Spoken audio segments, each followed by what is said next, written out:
But anyway, look, Gordon, we have a fantastic guest on. We have Miss Bev Harris of blackboxvoting.org.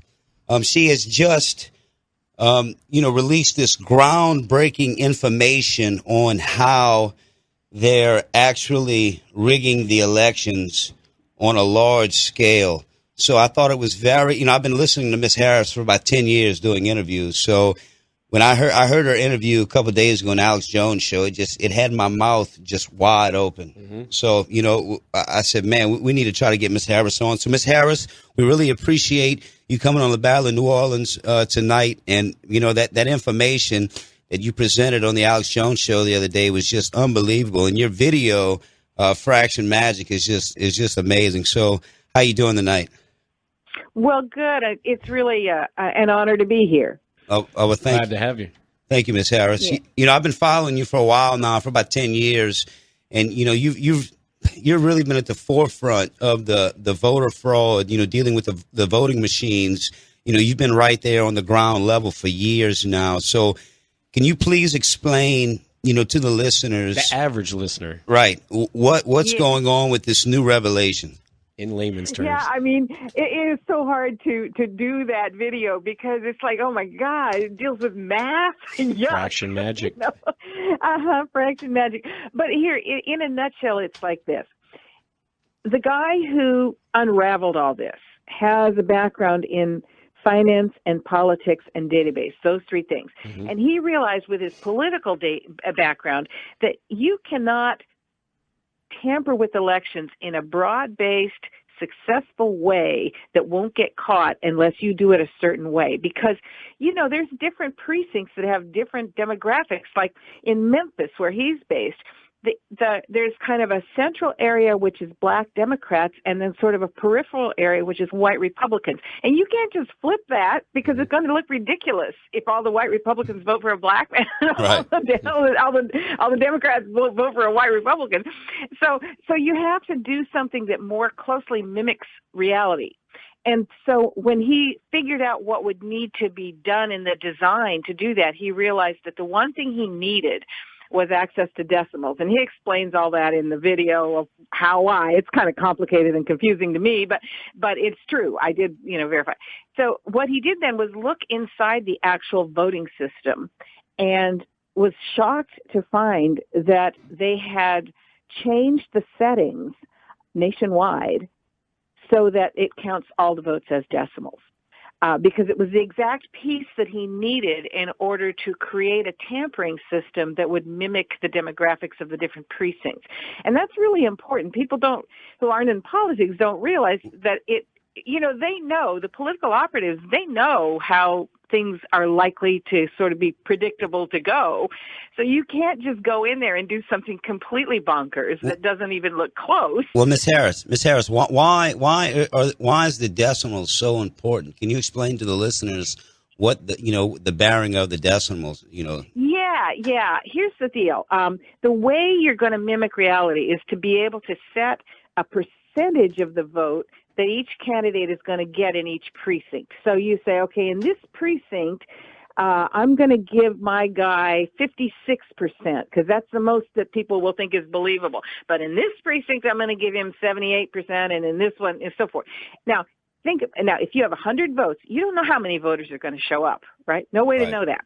So if 100 people show up and you give your guy 43%, or the other guy, let's say, that's 43 votes. That's fine. But if 99 voters show up and you give him 43%, you're going to end up with votes that are like 42 point something. You're not going to end up with whole numbers. Right. And you can't make it end up with whole numbers because you can't know how many people are showing up. So the only way you can do that is if you have the system set up to process the votes.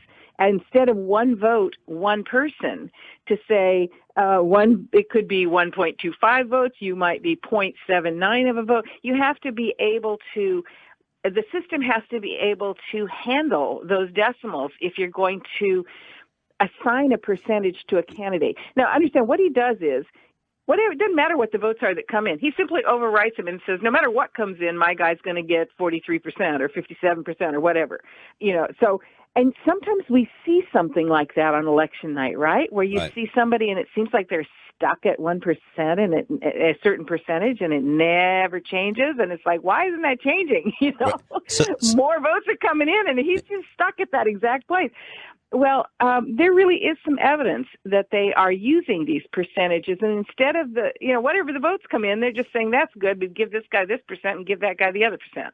So Ms. Harris, what you're saying is that they're basically like preloading the numbers. Say, like you use the number 43. So if they're going to say Hillary Clinton's getting 43%, they're setting the machines up to only get to that percentage, and then they use. Like you said, the math is not going to add up, with the people. That's going to have to be broke down in the decimals. So then they use that, the other numbers. They actually shave some of the votes. Right. I know it's kind of complicated. But it's kind of, but if you think about it, it's like you're just basically saying in advance that I want this person to get this percentage of the votes, because I don't know how many voters are going to show up, but the books have to balance, right? Right. So if 100 voters show up and I'm going to give this person 43%, the other person's going to get the remainder, whether 57%. It doesn't matter what the votes are. It's going to be at that level. And you can set it precinct by precinct. And so he first determined that was the design requirement that would be necessary. And then he was shocked to find out that the pieces to achieve that are built into the system. That's really shocking. And not just that, but that the system was actually changed. It used to actually count every vote as a whole number, as one vote is one person. And then some programmers went in and they changed the settings and said, now we would like to count votes as decimals. And we were able to trace that back. And the programmers admitted in emails, leaked emails, kind of like WikiLeaks, only before their time. Right. They admitted that they did it in order to weight races, weight, WEIGHT, in order to be able, and they defined that. And they said, weighting a race is allowing not all votes to count equally. Some can count as more than one, and some can count as less than one. Wow. So they knew what they were doing, and we traced it further. The guy who was supervising it when they put it in had been earlier convicted and gone to jail on computer crimes. Wow. What's that gentleman's name? His name is Jeffrey Dean, and we can prove it. I mean, it's through court testimony. I found a lawsuit. This guy, what an idiot. He didn't pay one of his programmers his bonus, and so the programmer sued him. And so there's this sort of obscure lawsuit, and I got the testimony for it. It's 900 pages of testimony, and they're all telling what each other did. So it's no question that he did it. And Mr. Dean was connected to Whitewater, correct? Yeah, he was connected to Watergate. I mean, I say Whitewater, excuse me. I meant Watergate, excuse me. He was younger, but when he was working for Bud Crow, who was the head of the White House plumbers unit, and then that Bud Crow, I don't know if he went to prison. He lost his law license and stuff, and he came back into the workforce and employed this Jeffrey Dean guy, and so it pretty much stinks. I mean, people can say it could be in there for a good reason. They try so muddily to say that, but it just starts to strain our belief system when we see who put it in there. Yeah, no doubt. Absolutely. We're coming to a break. We have Miss Bev Harris of blackboxvoting.org on the line with us, just laying out this groundbreaking information on how they're stealing the votes. Ladies and gentlemen, listen to Battle of New Orleans Radio on 990 AM WGSO in the heart of the Crescent City, the home of the First Amendment. We'll be right back.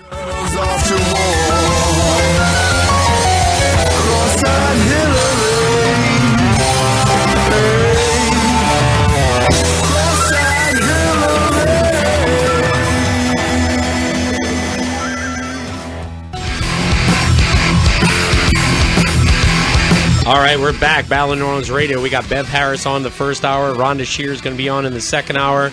Bev, are you there? Yes, I am. All right, question. I was watching your interview on Alex Jones. Clarify this to our listeners and myself and to Nathan and Caleb. You were saying that Hillary is going to win the election, whether she wins the election. That was a great one-liner. Whether she wins the popular vote or not. clarify that. Obviously, it's pretty straightforward, but obviously, not even just popular vote. I mean, it's my opinion, my humble opinion, but that whether or not she does win the votes, she'll win the votes. Let's put it that way. And I'm not basing this on nothing. I actually tracked very closely and went to New Hampshire in the primary that she ran against Obama in 2008, and caught him in the act of cheating with the ballots. They were actually in there with some ink solvent, basically wiping the ink off of the absentee ballots and remarking them, and doing all kinds of very shady things. And I confronted a state representative about it, and she's quite elderly. I've kind of been waiting for her to get even more elderly before I talk about this up in public. But I said, how do you reconcile? And I told her some of the things we had caught on video, and she says, well, you can't. Sometimes a deal needs to be made. Wow. It is reality that stuff happens in elections. It's kind of part of the cultural fabric of the United States. Nobody wants to talk about it very much, but it is. Well, Bev, it has been for 100 years.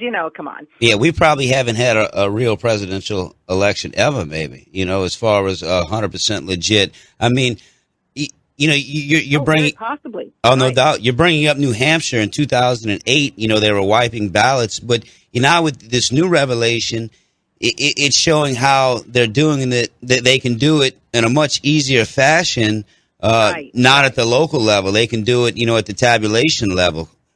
Right. And, one of the things that we learned as we were really going back into why and who is doing this and so forth.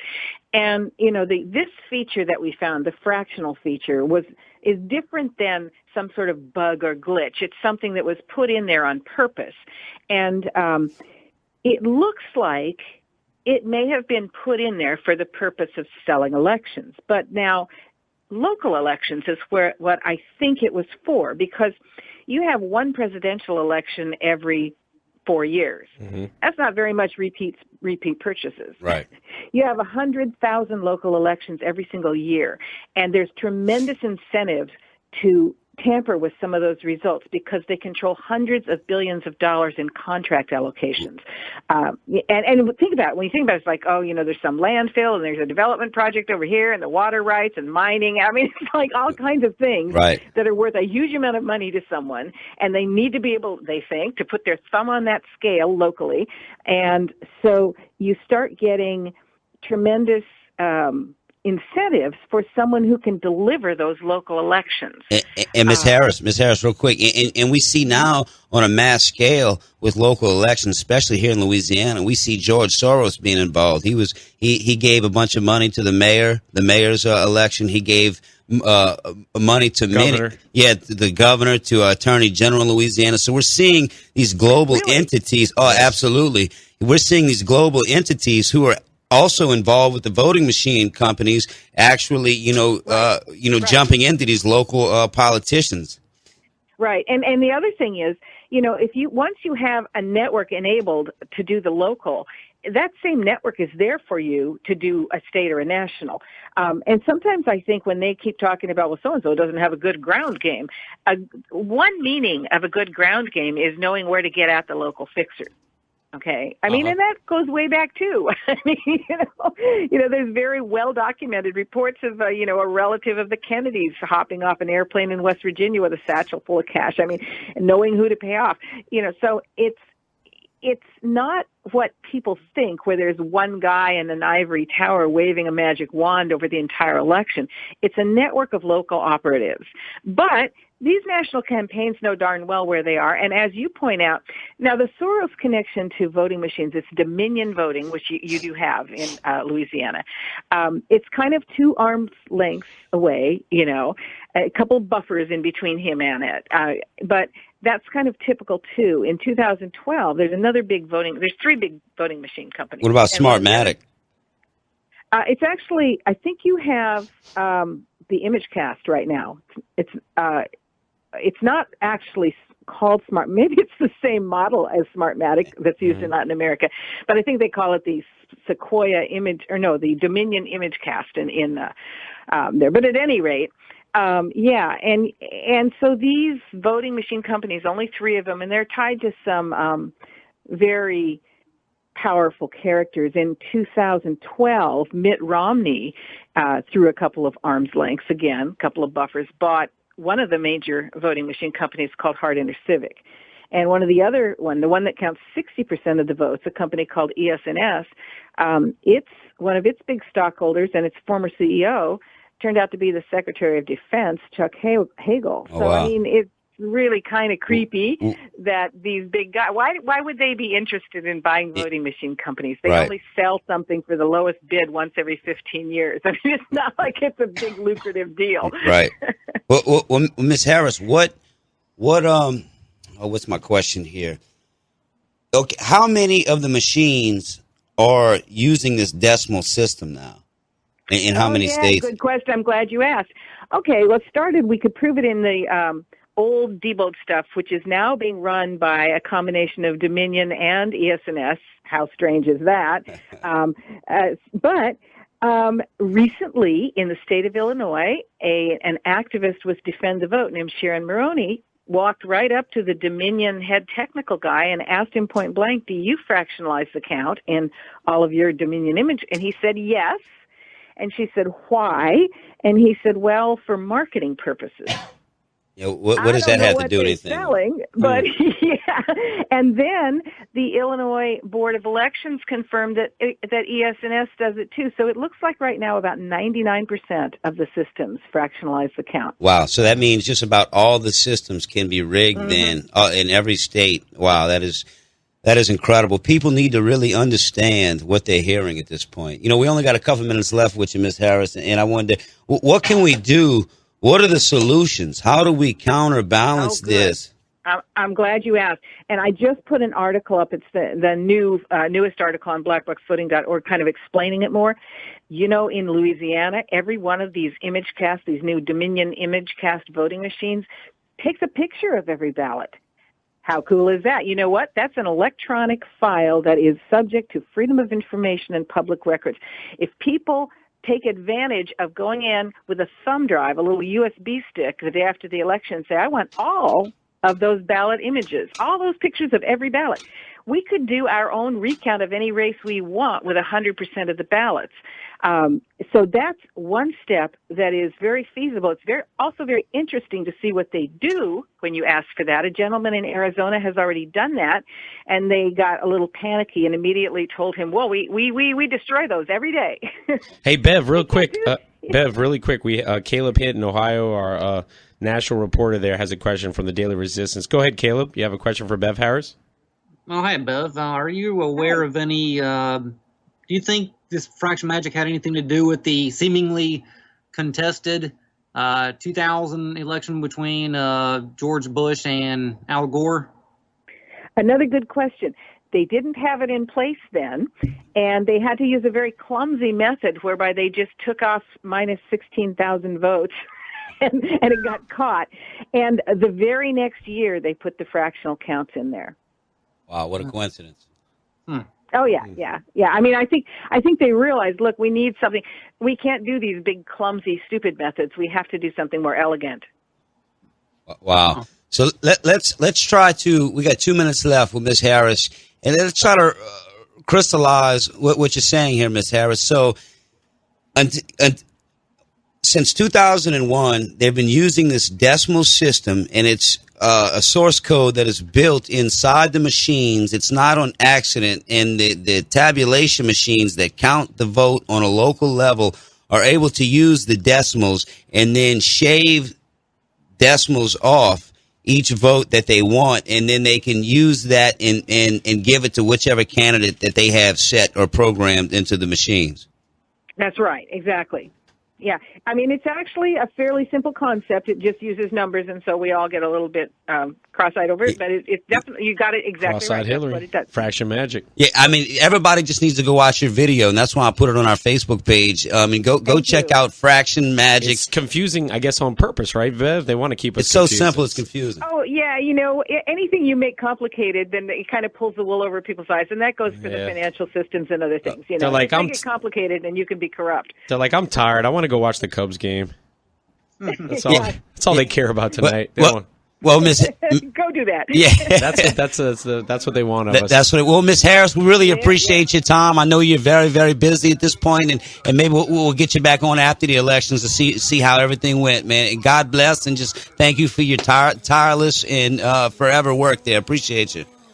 Well, thank you so much for having me. God bless. Everybody check out her site, blackboxvoting.org, and please go watch her video, Fraction Magic. It's got at least 50 or 60,000 more views since this morning.